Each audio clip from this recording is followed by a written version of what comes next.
Armazenamento de dados em DNA, da disciplina de FMCC2, ministrada pelo professor Yanis Torres. O trabalho foi desenvolvido por Aleph, Andresa, Maria Eduarda, Wanderson e Vitor. Inicialmente, é importante que se saiba a diferença entre dados e informações, tendo em vista que esses termos são comumente confundidos. Dado representa a unidade básica da informação, ou seja, a parte de um todo. Ele não possibilita o entendimento de uma situação como um todo, quando é observado isoladamente. Já a informação consiste no dado processado e interpretado, ou seja, é o dado analisado e organizado sobre uma óptica, de maneira que um resultado com significado seja obtido, a situação como um todo. No entanto, apesar dessa diferença, é importante que se saiba que o dado é a base para a informação. Sem ele, nós não podemos obter a informação. Uma maneira de diferença entre dado e informação é através desse esquema. Uma peça de quebra-cabeça com uma palavra azul escrita em seu interior pode formar a seguinte frase: minha casa é azul. Isso forma uma informação. Outra informação pode ser obtida com esse dado, que é adoro a cor azul. Nós notamos aí que um dado só proporcionou duas informações diferentes a depender do contexto. O homem pré-histórico realizava esse tipo de pintura para adquirir conhecimento sobre pesca, caça e outras atividades realizadas. Esse tipo de armazenamento foi desenvolvido com a escrita, e as informações se tornaram portáveis. Assim, novas bibliotecas foram construídas, tendo em vista que os estudiosos e sábios da época perceberam a necessidade de se ter essa informação armazenada de maneira segura.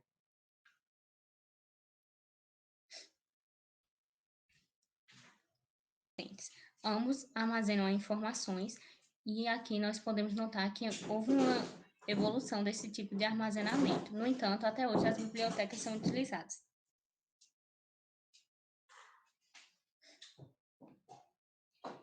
Visando métodos mais eficientes de armazenamento, se desenvolveu o computador. A primeira forma de armazenamento utilizada por ele eram os cartões perfurados. Hoje, a informação é o bem mais importante de uma empresa. Ela deve ser armazenada, protegida e gerenciada de forma inteligente e eficiente, para que seja acessível, pesquisável, compartilhável e acionável. Essa importância dos dados e informações para as empresas desenvolveu um novo tipo de cultura, conhecido como cultura de dados. Essa cultura consiste na mineração dos dados de maneira organizada, para se obter um resultado mais preciso. A exemplo, podemos citar a Netflix, que através do seu sistema de sugestões de filmes, quando o usuário seleciona um tipo específico, o perfil dele é moldado, e assim a empresa pode ofertar produtos de acordo com seu perfil. No entanto, a facilidade de produção de dados gera preocupação a respeito de uma escassez de espaço digital, como é citado pelo CEO e cofundador da Catálogo, Hyung Park, que afirmou que em 2025 a humanidade pode atingir um total de 160 zettabytes. Um zettabyte só equivale a 1 trilhão de gigabytes de dados. No entanto, desses dados, apenas 2,5 poderia ser armazenado. Assim, surge a necessidade de uma nova forma de armazenamento mais eficiente e que seja capaz de lidar com a grande produção de dados. E esse tipo de armazenamento estipulado atualmente é o DNA, que é proposto como uma nova solução. Ele faz parte de todos os seres vivos, é um armazenador primordial de informações, então por que não usá-lo? Mas antes de se aprofundar no armazenamento de DNA, temos que entender o que ele é. Bem, o ácido desoxirribonucleico, também conhecido, é um tipo de ácido nucleico presente em todos os organismos vivos. Sua principal função é armazenar as informações do indivíduo e levá-la adiante. Ele é constituído por uma molécula de açúcar, um resíduo fosfato e uma base nitrogenada. Essas bases nitrogenadas são a adenina, a guanina, a timina e a citosina. Cada base dessa é representada pela sua letra em maiúscula, sua letra inicial em maiúscula. Cada molécula é composta pela molécula de açúcar, resíduo fosfato e base nitrogenada, é denominada nucleotídeo, e o conjunto com vários nucleotídeos é chamado de oligonucleotídeo. E vários oligonucleotídeos juntos eles formam uma molécula de DNA. É interessante a gente ter em mente que uma base de adenina sempre se pareia com uma base timina, e uma base de citosina sempre vai se parear com a base de guanina. E é através desses pareamentos que nós temos sempre uma dupla fita de DNA. Aqui na imagem nós podemos ver claramente a guanina se ligando com a citosina no nosso lado direito, são essas duas moléculas, e se ligando com a timina. Por ela ter apenas duas ligações, a adenina é chamada de adenina e a timina são chamadas de pirimidinas, e a guanina e a citosina, por terem três ligações, são chamadas de purinas. As condições que permitem um armazenamento eficiente são várias, e elas não são diferentes para nós armazenarmos em DNA. Uma delas é que ela deve bater com a teoria que tem, né? Segundo a equação dele, nós temos uma quantidade máxima que é comportado por um determinado dispositivo ou meio de informação, ele comporta uma determinada quantidade de informação. E é através dessa equação, que é o somatório do produto, da probabilidade de uma aparição dessas bases em qualquer posição no nucleotídeo, vezes o log dessa probabilidade, ela vai gerar essa quantidade de informação que é armazenar até 2 bits de informação de cada vez. E além dessa desse armazenamento muito eficiente, 2 bits, nós também temos que entender que erros que podem acontecer durante a transmissão de informação. E nós temos que medir a fidelidade entre esses erros. Podem ser erros de inserção, de deleção, de não correspondência, ou então de não ocorrer a síntese daquele nucleotídeo. Todos esses erros são chamados de índios. E quanto maior a taxa de índios, menor é a fidelidade de usar informações. E atualmente, a taxa de índios utilizada que nós temos no DNA, que nós podemos saber através das fórmulas que, tá aqui, que estão aqui citadas, incluindo mais uma vez a teoria de Shannon, mais uma vez, nós. Ok. Atualmente, a taxa de índice, e nós podemos verificar isso através da fórmula de Shannon e através também da probabilidade de um input ter o máximo de sua capacidade de comunicação. E nós podemos. Mas antes de codificar realmente um DNA, nós temos que ter em mente algumas coisas. Primeiro é a representação das bases em forma binária. Ela ocorre em pares de bits. É interessante entender que não é todos os processos, nem todos os modelos que vão fazer dessa forma, mas a maioria irão no 00. A timina como sendo 01, a citosina como sendo o 10 e a guanina como sendo o 11. E para esse armazenamento, ele não é necessário nenhuma linguagem de programação. E tanto que uma das mais utilizadas atualmente é Python, uma das linguagens mais simples do mercado. E há diversos métodos para se fazer a conversão de informação para as bases nitrogenadas, seja ela através de text file, do Huffman coding ou do DNA folding. E durante a transmissão de informação, pode ocorrer distorções dos dados. Bem, diversos processos bioquímicos são utilizados para fazer essa codificação, desde a descoberta desse tipo de armazenamento em 1956. Na primeira geração, eram utilizados sínteses enzimáticas à base de fosforoamidita, em fase sólida. Esse fosforoamidita ele ia atraindo os núcleos por cima do outro. Na segunda geração, nós temos uma síntese de DNA rebased, em que eles são induzidos a serem empilhados. Enquanto que na terceira geração são utilizados diversos chips de CMOS para sintetizar esses nucleotídeos através de diversos disparos enzimáticos. Bem, e como eu havia dito, há diversos métodos e modelos. Esses modelos, nós temos três principais para a codificação do oligonucleotídeo durante essa síntese enzimática. E a primeira é a Polymer Reaction Based Encoding Schemes, ou a PCR. ou um códon, que é uma sequência de 3 bases nitrogenadas de RNA mensageiro que codificam aminoácidos ou que indicam o início ou fim de uma tradução. É através dessa indicação de início e fim que nós vamos saber onde é que nossa informação está alocada, e é só através dessa chave que nós vamos poder decodificar. Outra coisa, outro método bastante utilizado também é o Rereadable and Random Access Based DNA Storage System. Ele não está aí, mas é interessante nós citarmos, pois ele utiliza de acesso randômico a blocos de dados do DNA, onde ele promove um acesso não linear e a capacidade de reescrita em lugares randômicos desse DNA. O Next Generation Digital Information Storage, ele propõe um eficiente algoritmo feito por Church, de 1 byte per base, ou seja, você vai utilizar apenas 1 bit para cada base nitrogenada. E Goldman, ele aperfeiçoou esse código com o código de Huffman, de base 3, e o código binário foi transformado em código ternário, e depois representado como um código triplo de DNA, tendo assim uma variação e uma possibilidade muito maior de representação. O encoding scheme for small test files, ele prima pela densidade de armazenamento de dados de alto volume por meio da redução de nucleotídeos para representação, enquanto depende dos algoritmos de transmissão de sequência.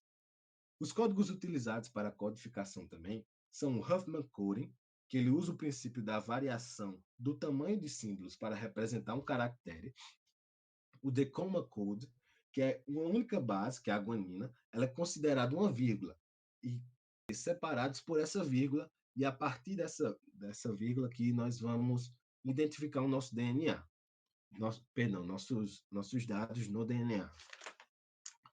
O próximo é o Comma Free Code, que ele compreende frames de comprimento fixo sem vírgulas para separar os frames.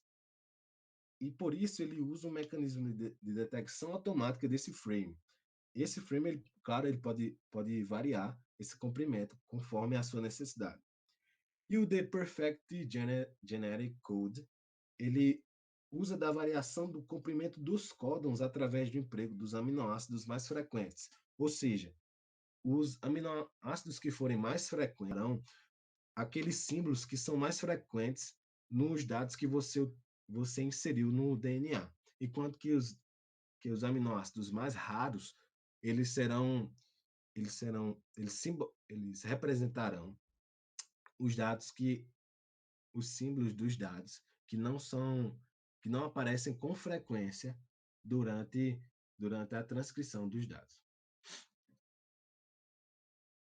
Bem, nesse código nós temos um exemplo em Python de como ocorre essa codificação de bit para DNA. Nós temos aqui uma classe, Restricted Coding Algorithm, recebendo um objeto, e temos uma função silicon to carbon, em que ele pega os bits de uma matriz e ele vai transformando para segmentar. E você pode encontrar esse código no GitHub do Chemelio, que está como fonte.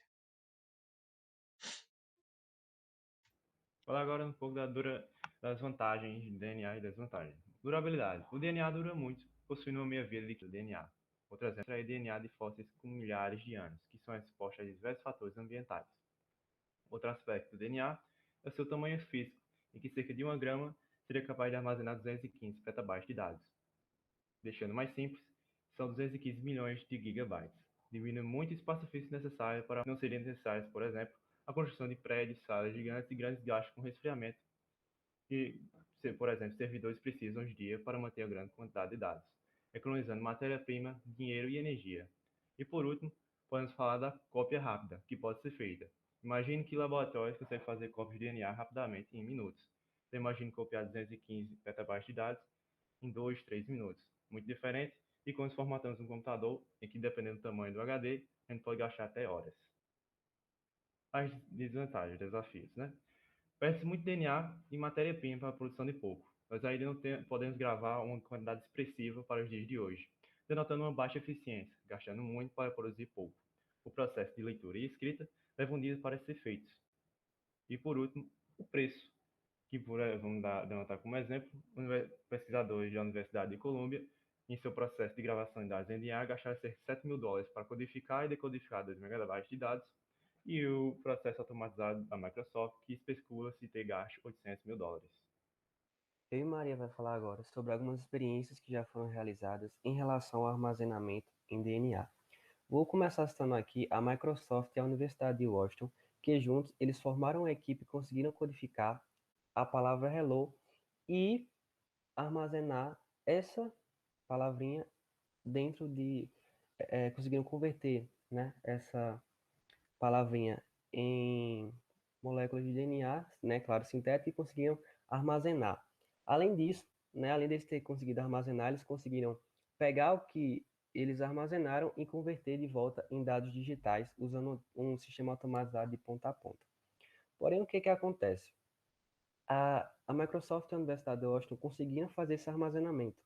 Porém, como o Karen Strauss falou, gerente sênior de pesquisa principal da Microsoft, o objetivo deles, o objetivo final, é colocar um sistema em produção que para o usuário final se parece muito com qualquer outro serviço de armazenamento na nuvem.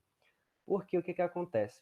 Eles conseguiram fazer isso, mas com pessoas trabalhando dentro de um laboratório, com vários trabalhos, várias coisas envolvidas. Por quê? Eles precisam, né, como ela mesma diz, precisamos provar que é prático de uma perspectiva de automação. O que que é isso? Conseguimos armazenar, né, eles conseguiram ali armazenar, porém, com várias pessoas trabalhando, várias pessoas movendo líquidos, movendo substâncias, e isso é muito propenso a erro humano. Aliás, né, de ter esse problema, né, por exemplo, de alguém errar alguma substância ou acabar cometendo algum erro, tem ainda a questão do lado comercial, né, dos custos, como o Vitor mesmo falou. Se a gente trazer dentro dos data centers, ter que colocar laboratório, ter que colocar pessoas ali, né, se movendo, trabalhando, contratar pessoas, vai ser custos maiores, mais desafios. E aí o que que acontece? Luiz César, professor da Universidade de Austin, fala o seguinte: o processo até agora tem sido manual, literalmente pessoas se movendo por aí com pipetas nas mãos. Sobre agora é mostrar que é possível automatizar todo o processo. O que é que acontece, né? Eu trouxe esse slide aqui para mostrar o que é que acontece. A gente tem aqui os dados, né? Conseguimos converter eles em AS, TS, CS e GS. Depois, né, a gente ali converteu para as moléculas de DNA, elas vão passar ali por todo um caminhozinho, por uma coluna, vão se ligar aí a citosina ligando a guanina, a timina ligando a adenina. Depois é liberado uma mistura, né, uma mistura química que insere essas informações dentro do armazenamento de líquido, todo o DNA lá, toda a informação que a gente tem. Aí depois, para a gente conseguir pegar essa informação, é liberado um mix, né, o que eles chamam de mix mestre. Esse mix mestre prepara a informação que está lá dentro para leitura e é liberado para o dispositivo de leitura que consegue aí pegar essa informação. O que que acontece? Eu estou explicando aqui para vocês e vocês notam que simplesmente tem líquido se movendo, substâncias precisando ser inseridas durante o processo. E aí, para resolver esse problema, né, eles, a Universidade de Washington, junto com a Microsoft, com o objetivo de automatizar os experimentos de laboratório, criaram o Puddle e o Purple Drop. O Purple Drop ele é um dispositivo microfluídico digital, né, no caso ele seria o hardware, e aí ele usa a propriedade tanto da eletricidade como da água para poder mover líquidos e separar líquidos, misturar, fazer diversas operações com a grade de elétrodos que ele tem, né? E aí, além dele poder mover líquidos, separar, misturar, ele pode aquecer, pode colocar sensores dentro desse dispositivo e qualquer outra coisa dentro do chip que vai funcionar com líquidos, né? Com substâncias aquosas. E aí, além disso, eles criaram também o Puddle. O Puddle é um sistema operacional de código aberto para microfluídica que foi criado com o objetivo de aí já automatizar protocolos complexos aí em biologia, né, sem precisar se preocupar com as questões de hardware, de fato, do Purple Drop. E aí, a gente tem o seguinte, né, eu trouxe aqui alguns códigos em Python usando o Puddle, para mostrar mais ou menos como é que funciona o Puddle. A gente aqui tem uma substância A e uma substância B, né? Estamos recebendo uma substância A e uma substância B. Com o mix aqui, a gente consegue misturar essas substâncias, né? A gente aqui também consegue aquecer essas substâncias. O Puddle, ele libera para a gente alguns primitivos, como mix para misturar substâncias, como o with para esquentar, como também o split para separar algumas substâncias.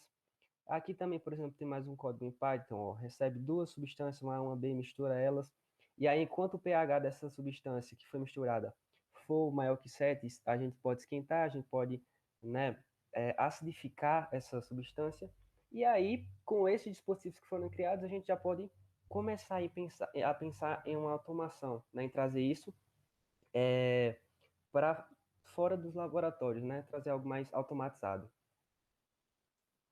Bem, como já foi falado por Aleph, erros na transmissão das informações podem ocorrer.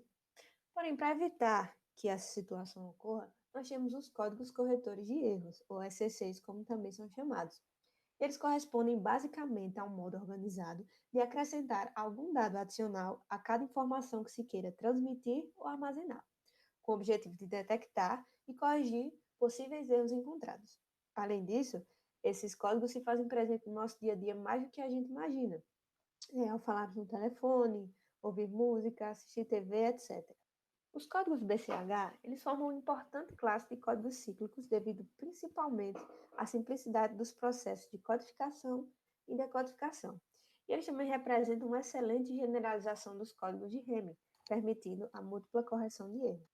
Bem, em se tratando de microfluídica, esse papel corretivo ele é realizado pelo conjunto de ferramentas já conhecidas e foram faladas por Wanderson, o Puddle e o Purple Drop.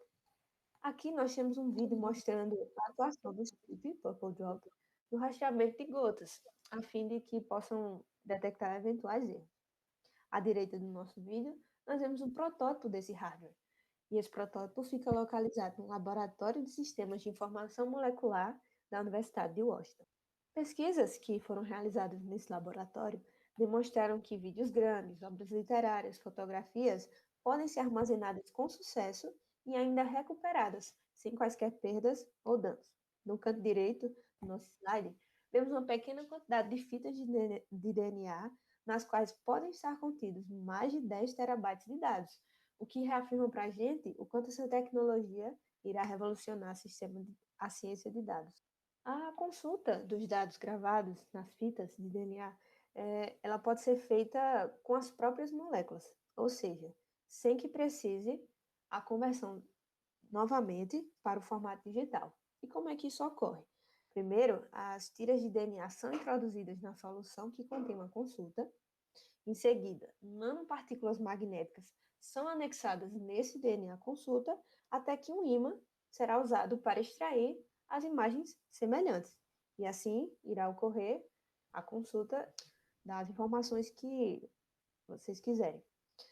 De acordo com o professor já mencionado no trabalho, Luiz César, é como se estivéssemos diante de um novo sistema computacional, no qual a junção da eletrônica para controlar e processar as informações e das moléculas para que haja armazenamento impactará profundamente o futuro das ciências de dados. À esquerda do nosso slide, nós vemos algumas imagens que foram enviadas para o projeto Memories in DNA, que ele tem como objetivo armazenar 10 mil fotos originais de todo mundo no DNA sintético. Esse DNA será fabricado pela empresa Twist Bioscience. Por fim, é importante ressaltar alguns estudiosos da área que realizaram notáveis feitos utilizando esse armazenamento em DNA. George Church, ele codificou seu livro, imagens e um programa em JavaScript, para que futuramente ele pudesse ser armazenado nas moléculas.